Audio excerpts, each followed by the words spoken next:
So most people think that being bulletproof means and is all about being tough, loud, and dominant. But what Evie has guided us through in this incredible, powerful book is not that that's the real strength. Real strength is what the kind that creates trust and leadership, and it's quiet, it's calm, and it's under full control. So guys, welcome back to Modern Leadership. And we as coaches need this in our life. We need to become more bulletproof, not in a way that's loud or dominant, but in a way that really can not only model the behavior for the people that we're coaching and the people that we're leading, but also show up as the cool, calm, collected people that we want our kids to be. And that's what we're doing today. We're diving into becoming bulletproof. We're going to dive into the 5 things that spoke loudest to me while we read this as a team. And by the way, if you're not a part of our book club, I'll definitely leave that link in the show notes below, or actually the description. This is not a podcast, but the description below. So that way you can grab a spot in our free book club for coaches. But we're going to see these 5 pieces through the eyes of a coach. Whether you're a new and inspiring coach, you have this call to actually help people and you don't know how to do that yet, or you've been a coach and you're looking to elevate that even further, we are going to show you these 5 breakthrough strategies that this powerful book taught us. And I'm going to be met with my amazing, incredible, powerful co-host. There she is. Hello, hello everybody. Also known as my wife. Also, which did something weird when we first started the live stream. I always hear you make like weird noises as we start the live stream. That's why I had to mute myself. Oh, geez. So guys, welcome. It looks like Julie's here. It looks like, of course, Cynthia's here. By the way, Cynthia is here like 5 minutes before everybody, and she stays 5 minutes after everybody leaves. She is a true leader, my friends. So welcome. And Julie, also a super powerful leader. And it looks like we have 5 other people here, but we're going to dive into becoming bulletproof. So in case you don't know, we actually have a book club where we take the books that are like helping us grow and apply them when it comes to us being able to help inspire and empower others. And that's what we're going to go through today. I have 5 lessons that I've outlined from this book that really connected to me along the way. I want to share it with you. We're not going to go into every single detail of the book, but I want you to really be able to understand these 5 powerful things because they will make us powerful leaders, coaches, people that help inspire and motivate people to get to their next level. Now, as we go, I would love to hear, people call it the peanut gallery, but the people in the comments, I would love to hear from you and hear what speaks loudest to you as we have these conversations, because I know a lot of you guys read these books too, right? Now, I'm also going to share in the comment section kind of like the topic or the idea so that you guys can keep these in case you need to resort to them later. So as we're reading this book, the first like big takeaway from me was this whole idea that Evie shared, which is real power is calm, not control. So real power is calm, it's not control. The way that I see a lot of people, especially like leaders who are trying to trying to influence people, but they're doing it in a little bit of an aggressive way, is that they try to dominate the room.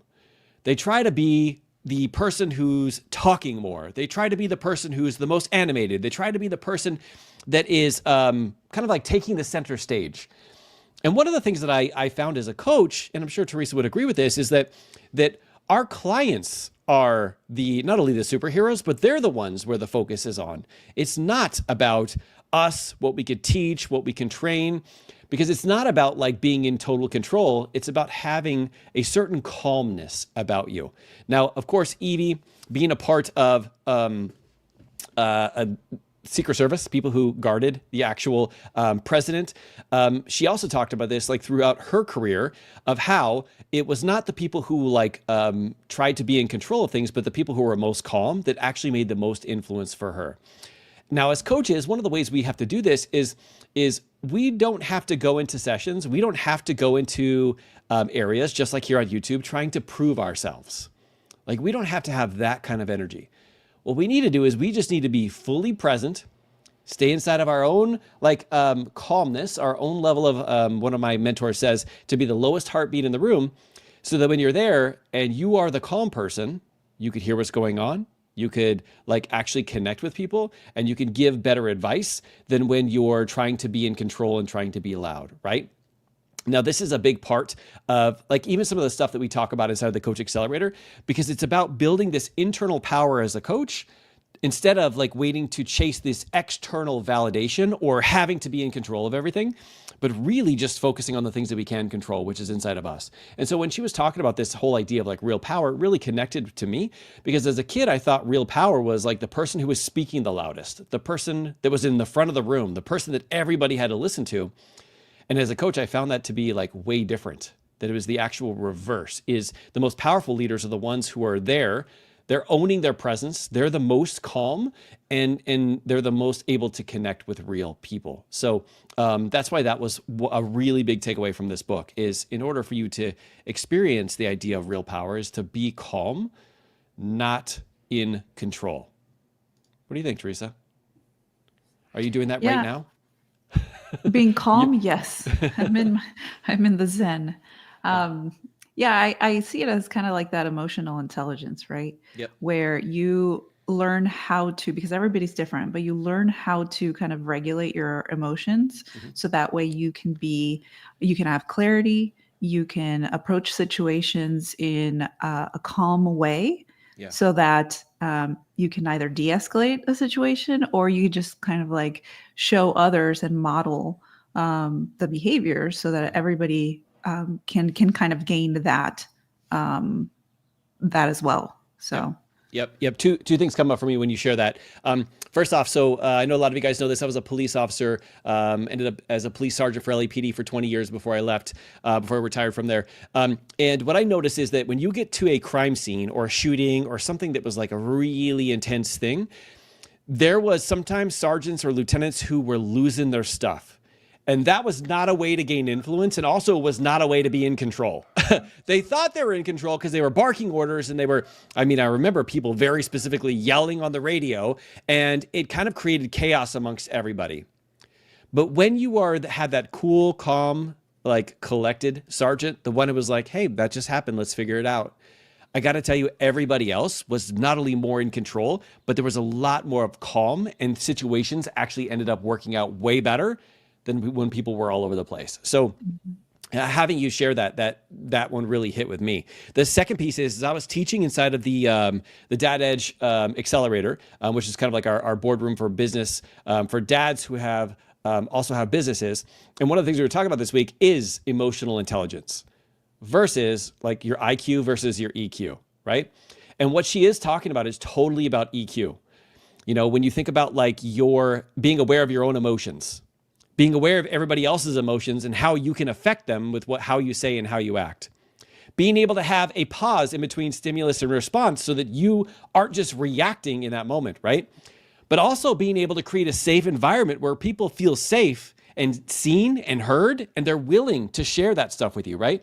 If you're a coach and you're creating an environment that doesn't feel safe, you're not going to be able to coach your clients because they're going to be unsure if they should share it with you. Same thing we talk about with our kids, right? If you bring that kind of energy to your kids, they're not going to share things with you because they don't know what's going to happen. Is mom or dad going to overreact? Those kind of things, right? So when you think about like coaching situations, I also like to think about this like as leadership principles, also about when it comes to like relationship kind of based stuff, is like being able to check your pulse when it comes to your EQ and seeing, is this an area that I really could lean into and develop and become better at? Teresa knows this. Some of you guys may know this. I used to be a very angry person. I used to embarrass myself quite often because I didn't have that emotional intelligence. So it's also not something that I feel like you're born with or you're not.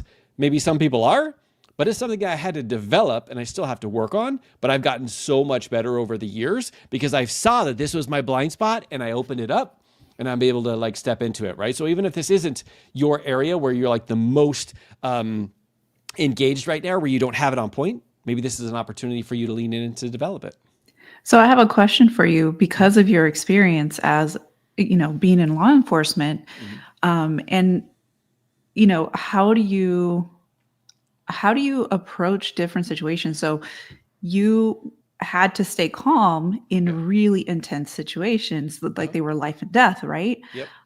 And it seemed like sometimes you would bring that like intensity home and you couldn't really regulate your emotions properly. But how did you get to the point from from being in that environment to now just coaching people online, and like how do you, or what was one lesson or something that you learned that actually helped you with that?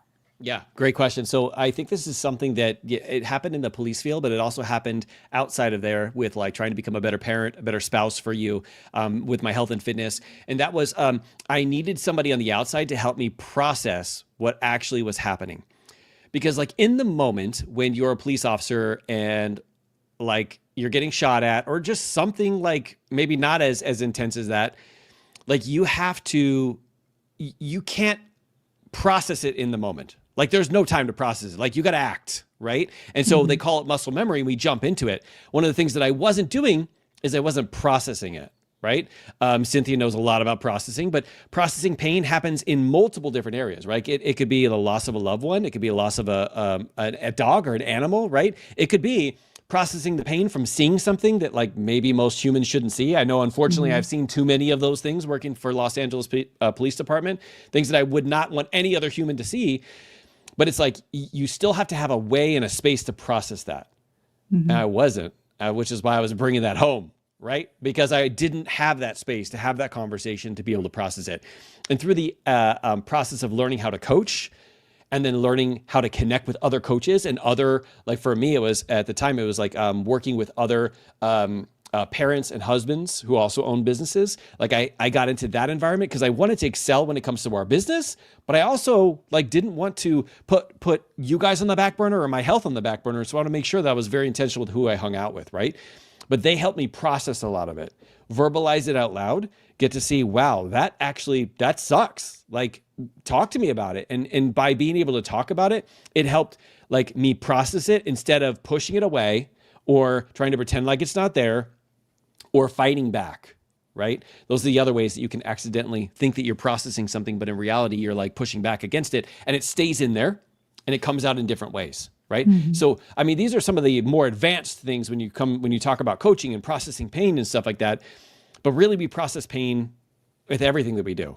Right. Let's say you're supposed to exercise today and you accidentally you hit the snooze button and then you don't wake up and then you miss out on a workout. You could have to process the pain of like, I didn't show up the way that I wanted to. Like I hit the snooze button. I had told myself that I was going to get up and I was going to exercise.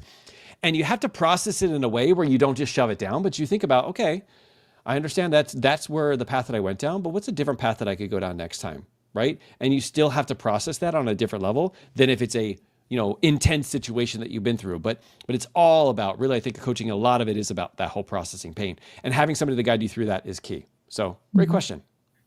Great question. All right. So number 2, and this is very much in alignment with what we talked about. So the number 2 is fear isn't the problem. How you react to it is. So fear is not the problem. How you react to it is. And one of the things that she was talking about is like most people don't know the difference between actual danger and just being uncomfortable. Guys, as coaches, we deal with that all the time. I mean, I talk to a lot of coaches who are like, or people who are just getting started. And they're like, I actually was talking to this incredible human and he was like, yeah, 3 years from now, like I want to get started right now coaching. So 3 years from now, I can start coaching some clients. And I'm like, 3 years from now? Like, no, we're going to be coaching tomorrow.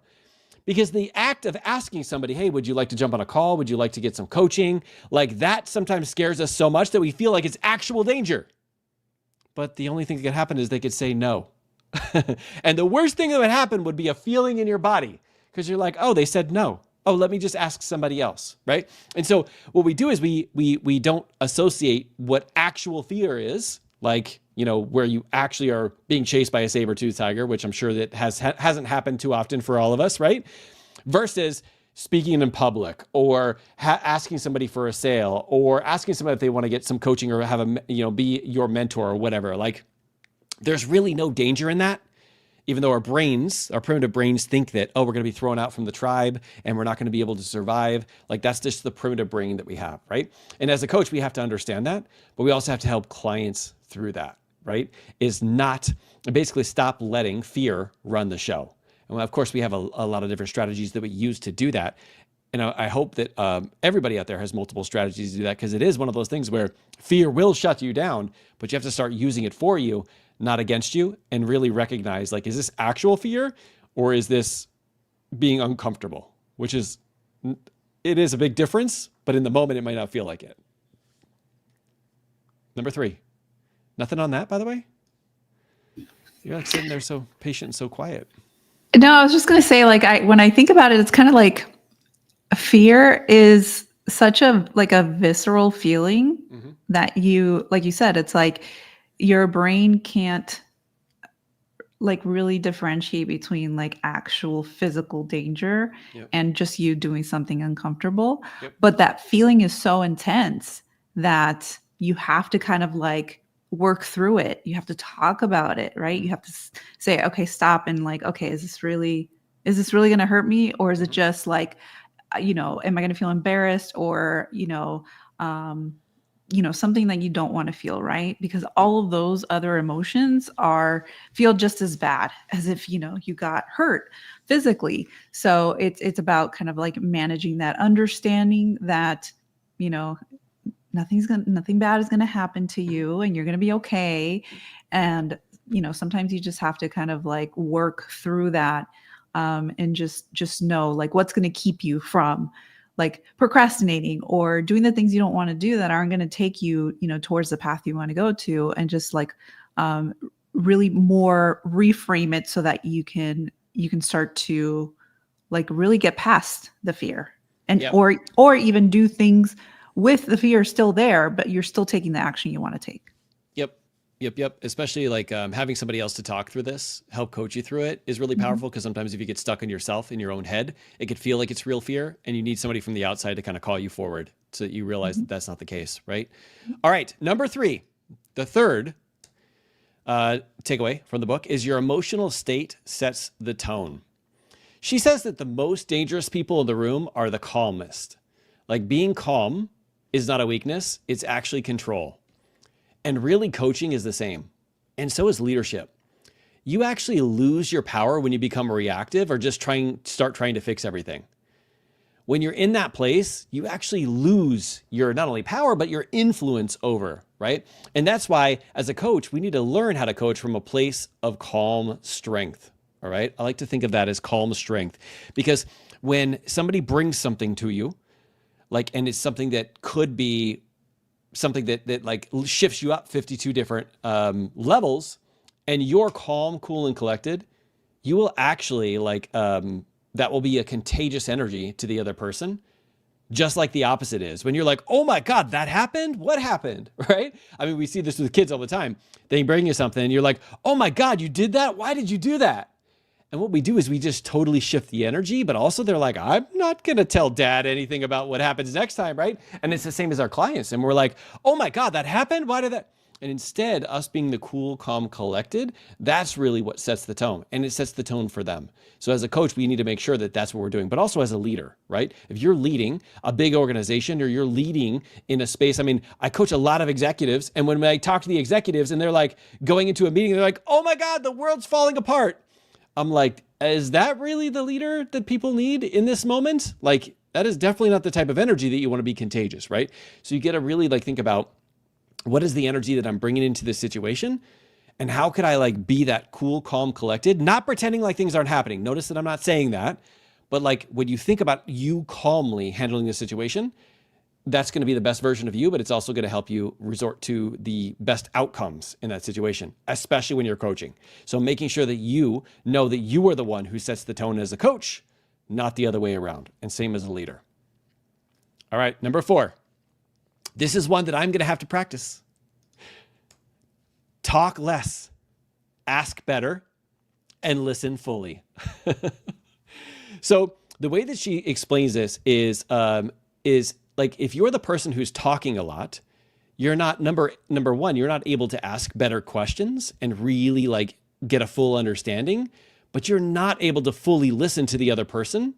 Not only are they not going to feel seen and heard, which is really important as somebody, if you're coaching them, or as a leader, if you're like leading them, but also you're going to miss things. You're going to miss things that are completely obvious if you had not been able to like pause, like Tina said here. Tina and I were talking about this on a one-on-one call the other day, is like, sometimes I get a little carried away. Sometimes I think we all do. And we're just like, I just want to keep talking and keep sharing, right? But giving people that pause, giving them the opportunity to like really connect with what you said, really get that to understand is really, really powerful. And it's really necessary as a coach. So when we think about this, we talk less. Ask better is like asking better, sharper is what she said, questions, and then just listening with intent, being fully present there so that you can listen and absorb everything the person tells you. Anything on that? Yeah, like it gives you the opportunity to observe things like you said earlier, right? Because you're not talking, because you can't really hear what's going on or even catch certain things if you're the one talking, right? Yep. So I kind of think about this like as a kid. I mean, even now, I was always told that I was like shy or too quiet, but in reality, I was just being observant. Like I just liked to observe other people, and I would catch certain things, and like even would catch people's vibes. So it's not a weakness to, be reserved or, be quiet. It's more of a skill, I think. Yeah, it's definitely one that I need to practice more of. Julie says, "Yep, always leaning into talking less. Plenty of opportunities for practice." Yeah, so Julie is a professional poker player now, and guess what you do as a poker player? You probably talk less and you probably watch and listen more, right? Because you're looking for body language, you're looking for all those things, and we do that as coaches too. And I hope you do that as a leader and as a parent, looking for body language. And you can't do that if you're talking all the time, right? And yes, Cynthia is the master at giving space. 100%. Giving your client space to think things out is also really important. And if you're constantly talking, they actually can't process what it is that you said. And then they're going to miss it. You're going to get to the next thing, and they're not going to be able to grab it. All right. It's the last one. It's really going to hit home, because especially for a lot of our Coach Accelerator students that are here. And that is, confidence is built before you need it. So confidence is built before you need it. So the way that she describes this is that she didn't hope that she was going to be strong, or she didn't hope that things were actually going to work out as planned. She actually trained for it. She put in the time, the energy, and effort to develop that level of confidence so that when it happened, she didn't have to develop it in the moment. She actually got to develop it beforehand.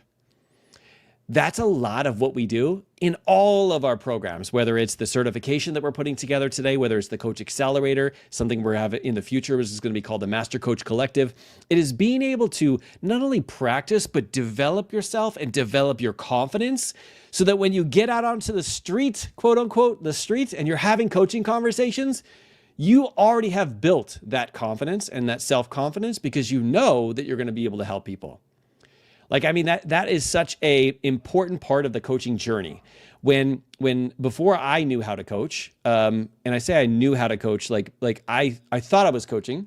What I was more doing was telling people what to do and the strategies and stuff that I use, which I'm going to be honest, like, I'm glad that I did that because at least I was trying to help somebody, but I realized that a lot of people were getting stuck. And I realized that, like, I didn't know what actual coach was because I hadn't gone through the training. But even going through the training, I needed to have some space to actually be able to practice it before I went out, because my perfection brain is like, I have to at least try this and get some reps in before I can do this for other people. And that was an important part of the process. So when you think about this whole confidence is built before you need it, we need to start working on confidence right now. Not for later, not for when everything comes into alignment, not in 3 years when you're going to be able to coach people, like literally right now, this second.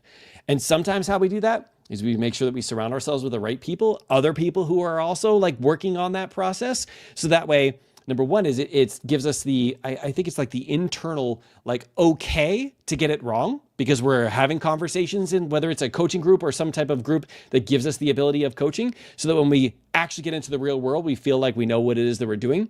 But having some way of being able to build that confidence before you actually need it. And that looks like training. It looks like preparing. It looks like taking action right now, not waiting for that stuff to happen. And that's really what it's all about. Of course, by the way, if you're somebody who wants to be in that room, that's all the rooms that we have. We have the book club, which is for coaches, just like how we're going through this book. We're going through our next book. I forget the name of it. It's on the table, Teresa. You might have to grab it. That is our next book, not the Career Secrets. Big Leap. The Big Leap. Yeah, so the next book is going to be The Big Leap.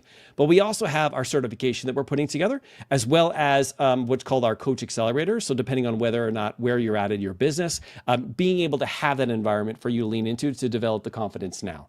And whether or not that is something for you right now, I just want to say you have to start leaning in and start practicing and taking action and building that confidence now before you're ready. Because that is actually what you do to get ready. Right? We don't do that after we have confidence. We do that, and that's how we build up confidence, is by leaning in and taking action now. All right, Teresa, anything else you got before we go? All right, guys, I appreciate you guys for leaning in. Thank you for being a valuable part, not only of the YouTube channel here, Modern Leadership. Definitely subscribe if you're not subscribed, but of our book club. Anything that we can ever do, don't hesitate to reach out. If you're interested in hearing a little bit about some of our programs, write the word coach in the comment section. We'll be sure to reach out to you, probably in the app or via email. Appreciate you for all you do, for leading from the front, for being the leader that you are out there, because the world needs more leaders and more coaches that are just like you. People who not only want to make a huge impact in the world, but you're willing to see things differently and help others do that too. So thank you for leaning in. Keep crushing it and keep leading from the front, team. All right, bye, everybody.